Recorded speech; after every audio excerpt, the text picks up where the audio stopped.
Hey folks, it's Liv.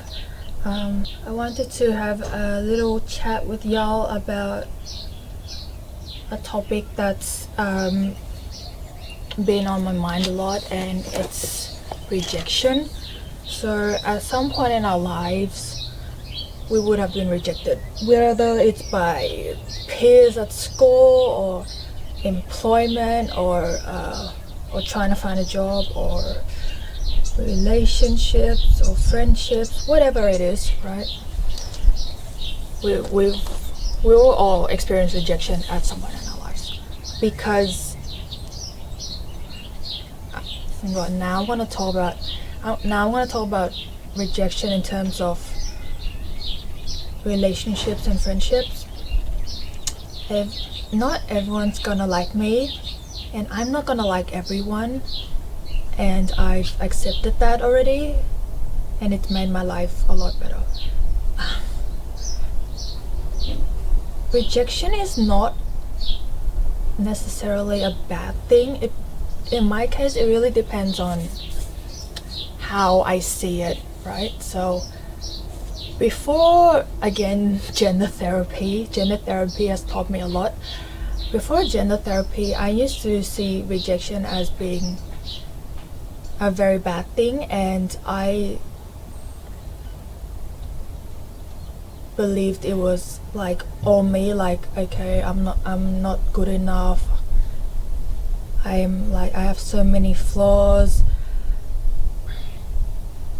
being trans is something to be ashamed about, being non-heterosexual is being something to be ashamed about, I must be a freak, that's why no one likes me, yada yada yada. All that self-destructive pattern of thinking. It wasn't until after I finished gender therapy that my views towards rejection and being rejected have changed. One of the first things I would tell people about me is I'm trans. I'm a trans guy, I'm FT, I'm trans, I'm not cis. If the person cannot accept me and support the fact that I'm trans, then I know we're not gonna get along, and we're not going to really be good for each other, or it's not gonna be a healthy connection to have each other in each other's lives. I hope that made sense.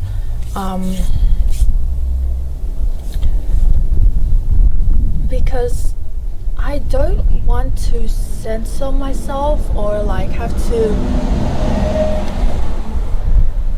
don't want to censor myself or have to pretend to be cis and straight for people to want to be friends with me, or for people to want to date me. It's just, no, I don't want to lie to myself or lie to others just so they can like me. It's rejection is a very useful tool for me to find out, or I describe it as filtering out the people who are unlikely to be good for me, or unlikely to people who I'm unlikely to have a healthy connection with right off the bat. Yeah. And those who don't reject me, it's a good start in knowing that there's a possibility of building some sort of connection here, whether it's a friendship or a relationship. Building some sort of connection, a healthy one. Because if I tell people I'm trans and I'm not a cis guy, and they don't mind, they're okay with it, they don't have a problem with it, it's a good sign for me. I think of it as my first test. because I honestly cannot live a lie. If I live a lie, I am just going to be a very, very, very miserable life. I also don't ruminate anymore and think what if. For example, what if they don't like me if they find out I'm trans? What if they don't like me if they know I'm not straight? What if they don't like me because I'm this way or my personality? What if this person doesn't like me for X, Y, and Z? Actually, I'm going to talk about this in terms of dating. During lockdown, I've tried online dating, and you will not believe the amount of people who cut contact with me after I tell them I'm trans. It's horrendous. So it's like they like me, I like them back. We start a chat, I say I'm trans. They don't talk to me. They don't reply. It's like nothing ever happened. It's very funny.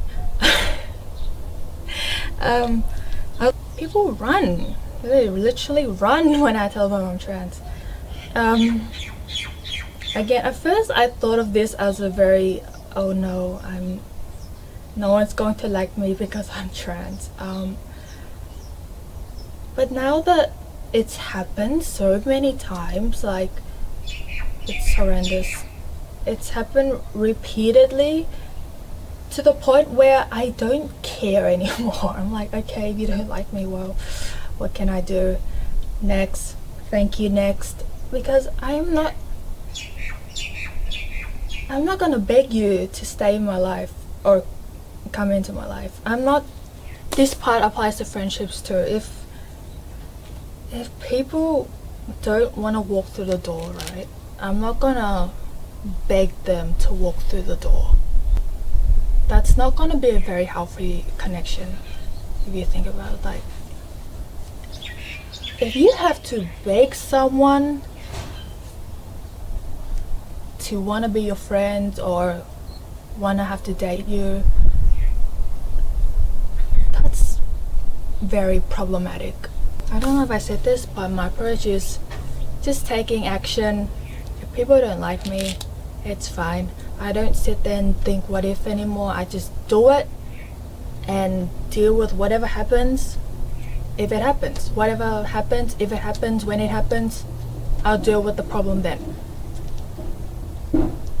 That's not a problem before I take action. That's just my mind making me think it's a problem, but it's not a problem because I haven't actually taken any action yet and nothing has happened. So, there's nothing to deal with except for my own rumination in my mind.